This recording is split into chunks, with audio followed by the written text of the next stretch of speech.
नमस्कार, मैं Atul Jain, Hindi news channel Netanagri 24/7 channel पर आप सबका हार्दिक स्वागत करता हूं। हमारे देश की महिलाएं क्या कर सकती हैं? तो हमारे देश की महिलाएं बहुत कुछ कर सकती हैं। जैसे आपने देखा होगा कि एक छोटे से पद से लेकर हमारे देश के उच्च पद पर भी महिलाएं विराजमान हैं और इसी तरह अनेक सामाजिक संगठनों से भी वो जुड़ी हुई हैं। तो इसी तरह आज हम एक महिलाओं की जो संगठन है उनसे हम चर्चा करेंगे।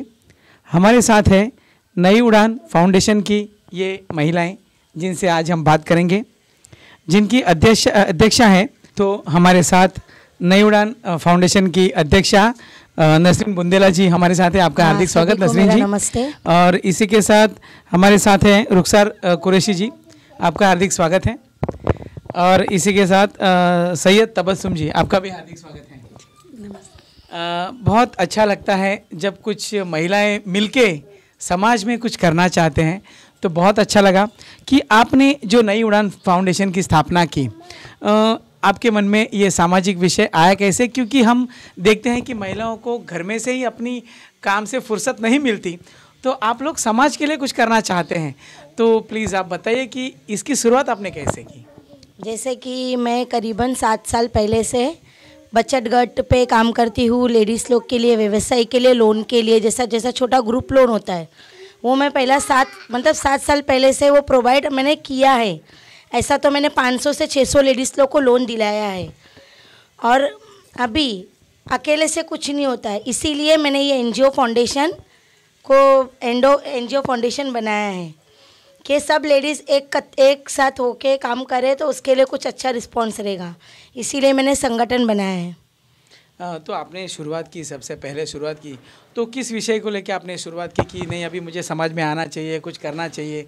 तो आपने किस विषय को शुरुआत में लिया था? जैसे कि अभी आप देख रहे हैं कि लेडीज़ के ऊपर काफ़ी कुछ हो रहा है, अत्याचार हो रहा है, काफ़ी कुछ रेप केस। तो इसीलिए लेडीज़ के रिलेटेड हम लोग ने वुमेन एम्पावरमेंट के ऊपर हमारी ये संस्था चालू की है। जैसे आपने कहा कि वुमेन एम्पावरमेंट के बारे में आपने जो काम किया है, तो आपको कुछ अनुभव उसके बारे में कुछ है तो बताइए कि आपने कुछ अनुभव लिए हो, अपने समाज में कुछ हुआ हो और आपने कुछ आगे स्टेप्स लिया हो, ऐसा कुछ? हाँ, जैसा अभी हम लोग की जो भी लेडीज़ हमारी जो संस्था है एक स्लम एरिया में है, जैसा गाँव देवी डोंगरी में, तो उधर ये सब हादसे आए दिन होते हैं। तो हम लोग को अनुभव ये इस चीज़ से है कि बाबा नहीं, इधर कुछ उठाना है, लेडीज़ के लिए ये चीज़ उठाना है क्योंकि बहुत ज़रूरी है। आजकल अभी पहले की जनरेशन में नहीं, लेकिन आज की जनरेशन में लेडीज़ लोग, लड़की लोग बाहर जाके स्टडी करते हैं, उनको ये सब चीज़ के लिए हम लोग ने करना है। ये आपने बहुत बड़ी बात की। आप क्या चाहेंगे कि जैसे आज के समय में भी रोज़ दिन ब दिन महिलाओं पे अत्याचार हमारे सिर्फ आपके विभाग में नहीं तो हमारे देश में बहुत बड़े पैमाने पे आज नहीं तो कल 2 दिन के बाद कोई नए केसेस सामने आते हैं, लेकिन इसके बाद भी ये कहीं रुकता हुआ, थमता हुआ दिखता नहीं। तो आप एक महिला हो, एक समाज संगठन चलाती हो, आप अपने मन में क्या विचार है कि किस तरह रुकना चाहिए या महिलाओं को किस तरह जागरूक रहना चाहिए? रुखसार जी, आप भी इस नई उड़ान से फाउंडेशन से जुड़े हो, आप किस तरह देखते हो कि आज सामाजिक संस्था के माध्यम से आप क्या सोचते हो कि आपकी संस्था के माध्यम से महिलाओं के लिए क्या सुरक्षित होना चाहिए? कि आज जो महिला घर के बाहर निकलती है, पढ़ाई हो या फिर जॉब पे हो, तो अपने आप को कभी कभी एक अनसेफ यूज़ समझती है, तो आप एक महिला होने के नाते किस नज़रिए से देखते हैं कि उन्हें किस तरह अपना बचाव करना चाहिए? अस्सलाम वालेकुम, नमस्ते। अभी जैसे हम लोग बाहर निकलते हैं, हम लोग अपने आप को सेफ नहीं समझते हैं। आगे हम लोग बाहर कहीं जा रहे, अंधेरा हो गया, काम से जॉब के लिए बाहर निकलना ही है, हम कब तक घर में बैठेंगे? घर भी देखना है, घर भी देखना है, बाहर भी देखना पड़ता है हम लोग को। अब जैसे हम लोग रात हो जाती है, हम लोग को आते आते जॉब से, तो हम लोग जैसे डर लगता है कि पता नहीं कब क्या हो जाए। एक अलग ही डर होता है मन में कि पता नहीं कब क्या हो जाए, कैसे हो जाए। अब हम लोग को पता लगा है कि पुलिस ने एक हेल्पलाइन नंबर दिया है 103। अब उस पर हम लोग को कॉल करना है, अब कॉल करके हम लोग पुलिस की मदद ले सकते हैं। अगर वो नहीं हो पाता है तो हम लोग कहीं सड़क पे कोई पब्लिक है तो वहाँ जाके हम लोग उसकी मदद ले सकते हैं।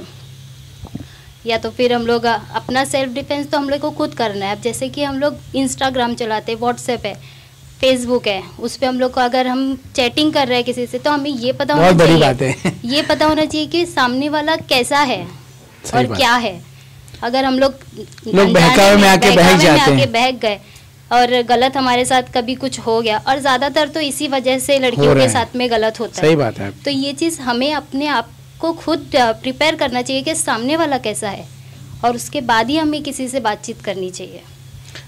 आप लोग कुछ इसे जो महिलाओं के डिफेंस के बारे में भी कुछ एक्टिविटीज़ करना के बारे में बात कर रहे थे, क्या एक्टिविटीज़ आपकी शुरू हो चुकी है या होने वाली है? अभी हम लोग शुरू कर रहे हैं, महिलाओं के लिए एक्टिविटीज़ है, जैसे कि सेल्फ डिफेंस। हम लोग को अपनी सेल्फ डिफेंस कैसे करनी चाहिए, ये उसके बारे में हम लोग अभी एक्टिविटीज़ चालू करने वाले हैं। अभी क्लासेस चालू करेंगे हम लोग, उसमें हम लोग अभी लेडीज़ को अपना सेल्फ डिफेंस कैसे करना है वो सिखाएंगे। तो आप इस जो सेल्फ डिफेंस की बात कर रहे हैं, तो हमने हमेशा देखा है कि महिलाओं को हमेशा कराटे सीखना चाहिए, तो इसके बारे में हमने हमेशा सुना है, लेकिन इसकी एक्टिविटी कितनी होते हुए आप देखते हैं? शायद बहुत कम होता है, लेकिन कि हर एक बच्चियों को एक कराटे क्लासेस में भेजना चाहिए। आप क्या सोचते हैं? और आप भी अपनी नई उड़ान के माध्यम से ये चालू करना चाहोगे? ये हम लोग चालू करना चाहेंगे और हम लोग इस पे काम कर भी रहे हैं। जैसे हम लोग को टीचर मिल जाएगा, हम लोग ये चीज़ चालू कर देंगे, क्योंकि लेडीज़ को हर लड़की को सेल्फ डिफेंस आनी चाहिए कि वो अगर कोई सामने है गलत है, अगर कोई नहीं है तो हम लोग खुद उससे जो भी है सामने वाला कैसा है तो हम लोग उस पर खुद लड़ सके सामने वाले से। हमारे साथ तबस्सुम जी है। तबस्सुम जी, आप ये बताइए कि आप नई उड़ान से जुड़ी हुई हैं, आप एक गृहिणी है, घर का काम संभाल कर आपको बाहर निकलना है। घर में काम करने वाली महिलाएं, गृहिणी आज बाहर निकल चुकी है आपके लोगों के जैसे। तो आज नई उड़ान फाउंडेशन आपकी बहुत ज़ोरों शोरों से तो काम कर रही है, लेकिन आप एक नया क्या चाहोगी कि आपके फाउंडेशन के माध्यम से कुछ नया होना चाहिए? क्या चाहोगी, आपके मन में क्या है? मैं तो यही कहना चाहूँगी कि जिस तरह से हमारी नई उड़ान काम कर रही है, जैसा भी जो ज़रूरतमंद को रोज़गार दे रही है, और जो बच्ची लोग हैं, लेडीज़ हैं जिसको घर में काम नहीं है, जो घर से बाहर नहीं निकलती है, उन लोगों को घर बैठे काम देना, उन लोगों की हेल्प करना, वो सब हमारी नई उड़ान जो हमारे है वो तो कर ही रहे हैं। और प्लस मैं चाहती हूँ कि जिस तरह से हमारी क्लासेस चलती है, मेहंदी क्लासेस, टेलरिंग क्लासेस, और अभी हम लोग पार्लर क्लासेस भी स्टार्ट करने वाले हैं, तो उस तरह से मतलब कि बच्चों लोग को ऐसा ना हो कि आगे जाके हम किसी के मोहताज बने, हम अपना भविष्य खुद प्रिपेयर कर सकते हैं। सही बात है। तो वही सब मैं बताना चाहूँगी। बहुत शुभकामनाएं आपको। नसरीन जी, आप ये बताइए कि आप इतने सालों से सोशल वर्क तो करते आ रहे हैं, मगर क्या किसी पार्टी से आप जुड़े हैं? जी नहीं, कभी भी नहीं जी। लेकिन हमने ये देखा है कि बहुत सारी पार्टियों के लोग आपके प्रोग्राम में आते हैं। हाँ, ये क्या खास बात है? क्योंकि वो तो हमारे आमदार है ना, उनको बुलाना हमारा फर्ज है। सही बात है।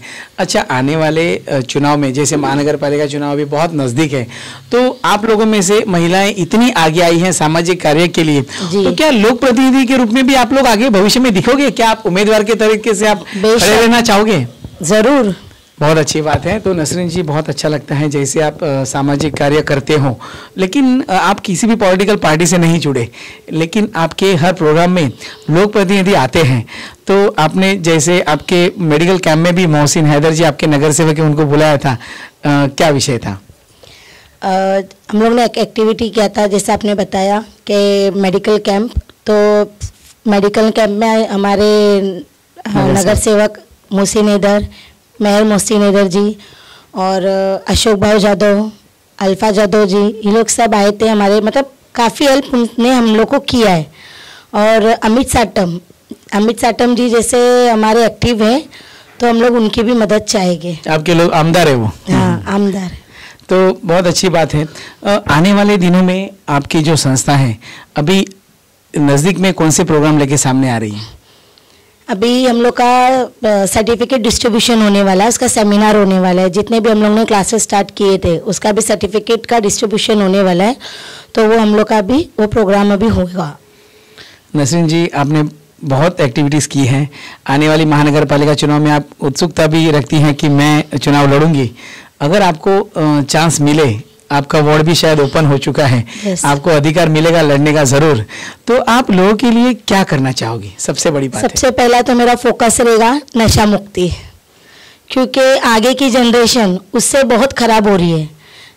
जो एज 10 इयर्स के अबाव एज के वो लोग इसके शिकार हो चुके हैं। इसीलिए मेरे को सबसे पहला मेरा फोकस उसी पे रहेगा कि मैं नशा बंद करवाने का, उसको बैंड करवाने का। अभी जैसे अपनी महाराष्ट्र पुलिस बहुत अच्छा मतलब काम में जिसका नंबर 1 है, तो भी हो रहा है। तो सबसे पहला मैं यही काम करूँगी। तो आपने जैसे कि देखा कि नई उड़ान फाउंडेशन की सब महिलाएं बहुत एक्टिव है, कई सालों से समाज कार्य कर रही हैं। लेकिन आज जब अच्छा लगा है कि आने वाली महानगर पालिका चुनाव में भी इनकी संस्था की महिलाओं के लिए जो इलेक्शन में खड़ा रहने की जो उत्सुकता है वो हमने देखी है। नसरीन जी से हमने सुना है कि वो आने वाली महानगर पालिका चुनाव लड़ने के लिए तैयार हैं। और जैसे कि बहुत बड़ी बात है कि नशा मुक्ति एक बहुत बड़ा विषय है और नई उड़ान फाउंडेशन ने इस विषय को भी बहुत मन से हाथ में लिया है कि इसे कहीं तो भी रोकना चाहिए। और मैं आपको बहुत बहुत शुभकामनाएं देता हूं आने वाले समय की। आपके फाउंडेशन को भी बहुत बहुत शुभकामनाएं देता हूं कि आप बहुत अच्छी तरह लोगों की सेवा कर सके। आप लोग हमारे साथ जुड़े इसके लिए बहुत बहुत धन्यवाद। Thank you.